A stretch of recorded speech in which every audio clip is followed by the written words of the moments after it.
Hello and welcome back, students. Welcome back to Vision Academy. So today's day 40 of inexorable free crash course for MCA CET 2025, जिसमें आज हम पढ़ने जा रहे हैं रीजनिंग का एक topic that is known as assertion and reasoning. Okay, so assertion and reasoning क्या होता है इसको समझ लेंगे एंड इसके ऊपर कुछ क्वेश्चंस करने वाले. तो चलिए शुरुआत करते हैं हमारे इस लेक्चर की. सबसे पहली चीज़ है, व्हाट्सएप नहीं ज्वाइन किया व्हाट्सएप और टेलीग्राम तो ज्वाइन कर लीजिएगा, बिकॉज यहाँ पे नोट्स वर्कशीट्स वगैरह सब कुछ आपको मिलते रहेंगे. साथ में चैनल को सब्सक्राइब भी नहीं किया हो अभी तक तो सब्सक्राइब भी कर देना. अब बढ़ते हैं इस टॉपिक को समझते थोड़ा सा कि असर्शन एंड रीजनिंग होता क्या exactly. What is assertion and reasoning? तो असर्शन का मीनिंग होता है, सिंपल तौर पे अगर हम इसको समझें तो it means it's a claim. ठीक है, एक क्लेम है या फिर ये एक स्टेटमेंट है. ओके, और ये स्टेटमेंट को प्रूफ करते हुए हम एक रीज़न देते हैं. ओके, हम यहाँ पे एक रीज़न देते हैं. ठीक है, so we provide a reason to that. so that तो assertion is a like claim. okay, and reasoning उस चीज़ को प्रूफ करने के लिए एक रीज़न होता है. Okay, like for example, okay, for example it is advised to carry umbrella. Okay, it is advise to carry umbrella. यहाँ पे it is raining heavily. So अब देखो, it is advise to carry umbrella, ये right है, ये यहाँ पे एक क्लेम है. ठीक है, और यहाँ पे उसका रीज़न क्या है कि इट इज़ रेनिंग हैविली. तो ये दोनों ही यहाँ पे स्टेटमेंट्स राइट होते हैं. ओके, ये दोनों ही स्टेटमेंट्स यहाँ पे इंटर रिलेट करते हैं एक दूसरे से. तो ये दोनों स्टेटमेंट्स राइट है, ये एक दूसरे को कॉम्प्लीमेंट कर रहे हैं. Okay, so in this case ये दोनों स्टेटमेंट्स राइट है. Okay, one is the reason for the other. तो रीज़न यहाँ पे जो है ये एक्चुअल में रीज़न है फॉर द असर्शन या फिर जो भी क्लेम बोला गया है, जो भी क्लेम किया गया है उसके लिए. ओके, सो सिंपल तौर पे हमारे पास में दो स्टेटमेंट्स है, एक असर्शन है और एक रीजनिंग है. तो असर्शन को रीड करना है, उसके बाद रीजनिंग को रीड करना है. अगर दोनों को रिलेट करते हुए नज़र आते हैं so definitely we have the two true statement, या फिर उसमें से कोई एक ट्रू हो सकता है या तो ऐसा हो सकता है कोई भी ट्रू नहीं हो सकता. तो चलिए बढ़ते हैं, कुछ क्वेश्चन हैं उसको करते हैं. पहला है हमारे पास में first one, earthworm are not good for agriculture. ठीक है, बोला है असर्शन में कि earthworms are not good for agriculture. Reason, earthworm break down the soil into fine particles and make it soft. अब देखो, अगर अर्थवॉर्म्स, रीजनिंग क्या है, earthworms break down the soil into fine particles and make it soft, तो ये तो अच्छी बात होती है एग्रीकल्चर के लिए, राइट है. और earthworms are not good for agriculture, ये जो क्लेम है यहाँ पे ये पूरी तरीके से नॉट गुड, ये गलत है. ये गुड फॉर एग्रीकल्चर होना चाहिए था, नॉट गुड है यहाँ पे. दैट मीन्स कि यहाँ पे जो क्लेम किया जा रहा है वो गलत है. Okay, it is wrong and reasoning यहाँ पे राइट है. सो हम यहाँ पे कह सकते हैं कि A is true but sorry A is false, तो ऑप्शन डी यहाँ पे राइट होगा. Okay, A is false but R is true. Okay, clear है ये चीज़. बढ़ते हैं आगे. Next, Mercury is the farthest planet from the sun. Mercury is the smallest planet in the entire solar system. Okay, so Mercury is the farthest planet, सबसे दूर का planet. Assertion तो डायरेक्टली रॉन्ग हो रहा है, फर्स्ट प्लैनेट है तो ये हो ही नहीं सकता है. Okay, this can not happen. फिर उसके बाद में क्या बोला है कि स्मॉलेस्ट प्लैनेट. अब स्मॉलेस्ट प्लैनेट कौन है? ओके, स्मॉलेस्ट प्लैनेट हमारे सोलर सिस्टम में मर्कुरी ही है, राइट है, ये बात भी.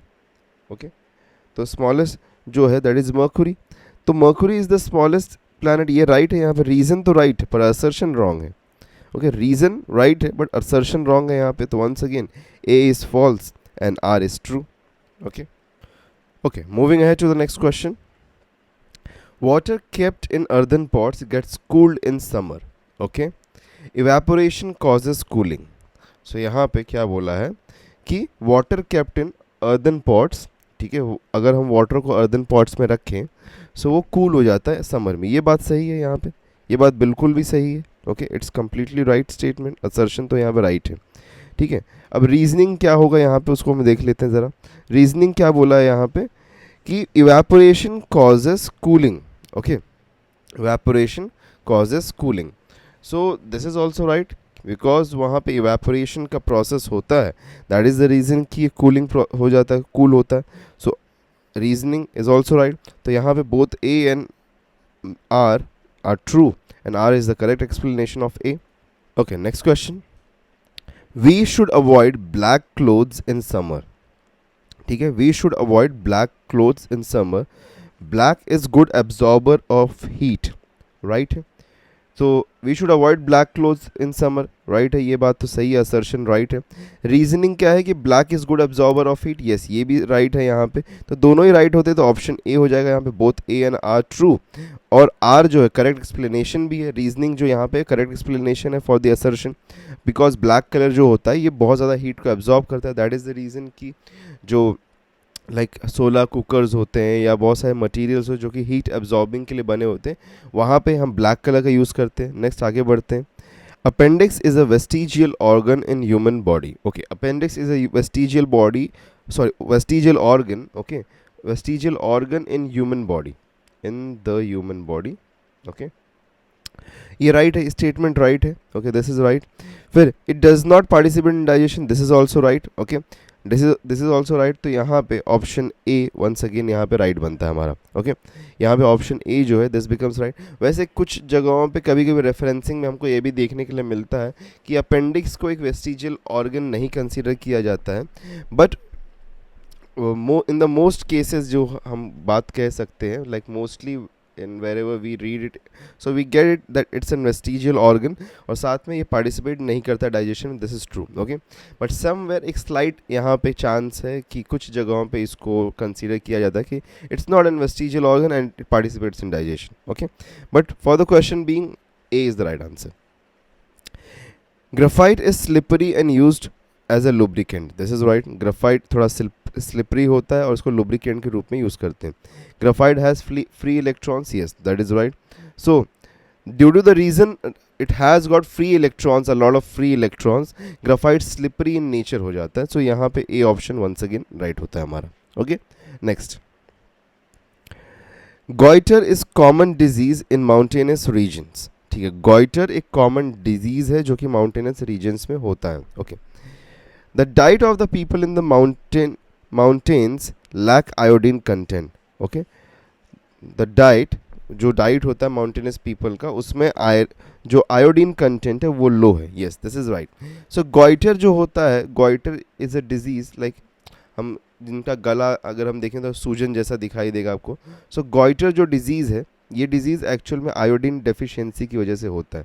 अगर सॉल्ट में आयोडीन का डेफिशिएंसी है, like you do not have enough iodine, so you start to like ये जो डिजीज़ है गॉइटरी होना शुरू हो जाता है. And the diet, if your diet, the diet of the mountainous people lacks iodine content, this is also absolutely true. तो option A यहाँ पे राइट ऑप्शन बनता है हमारा. Okay, moving at to the next one. Diamond is use for cutting glass, yes right है, ये diamond is use for cutting glass. ठीक है, ये राइट है हमारा. और दूसरा क्या है कि diamond has, okay, diamond has high refractive index. Okay, ये यहाँ पे गलत है. फर्स्ट तो यहाँ पे असर्शन सही है लेकिन रीजनिंग यहाँ पे गलत है. So option C will become the right option. Okay, so option C is the right option. The most of the Himalayan rivers are perennial. okay, most of the Himalayan rivers are perennial. okay, उसके बाद में है कि they are fed by melting snow. okay, so because they are fed by the melting snow, this is right once again. तो Himalayan perennial मतलब कि all time running या फिर all time flowing, so that is right. and due to the melting snow they are like fed by the melting snow, उसके वजह से वहाँ पे वाटर जो है वो बढ़ते रहता है. so assertion and reasoning both are correct, तो ऑप्शन ए यहाँ पे राइट ऑप्शन बनता है. नेक्स्ट, अकबर फाउंड दिन लाही. ओके, अकबर फाउंड दिन लाही. Okay, he was motivated by self glorification. okay, he was motivated by self glorification. so यहाँ पे देखो फर्स्ट स्टेटमेंट तो राइट है, अकबर ने दिन लाही को फाउंड किया था, this is right. But it was not for self glorification, ये रीज़न यहाँ पे गलत है. Okay, so this is wrong reason यहाँ पे, तो इसलिए ऑप्शन सी यहाँ पे राइट हो जाएगा हमारा. Okay, so option C becomes the right option. Oh है. So these were all the question जो कि आज के लिए थे हमारे पास में असर्शन रीजनिंग का। एक वेरी बहुत ही सिंपल टॉपिक है, सिंपली आपको समझना है कि क्या क्लेम किया जा रहा है और रीज़न अगर उसका राइट है, so you get it to the right one. So this was all for today. Okay, I hope so आपको समझ में आया होगा। इफ़ एट ऑल आपको वर्कशीट डाउनलोड करना है, so go ahead to the WhatsApp and the Telegram group, वहाँ से जाकर वर्कशीट्स को डाउनलोड कर सकते हैं। चैनल को सब्सक्राइब नहीं कर तो सब्सक्राइब भी कर दीजिए। मिलते हैं नेक्स्ट लेक्चर में, till then take care and good bye.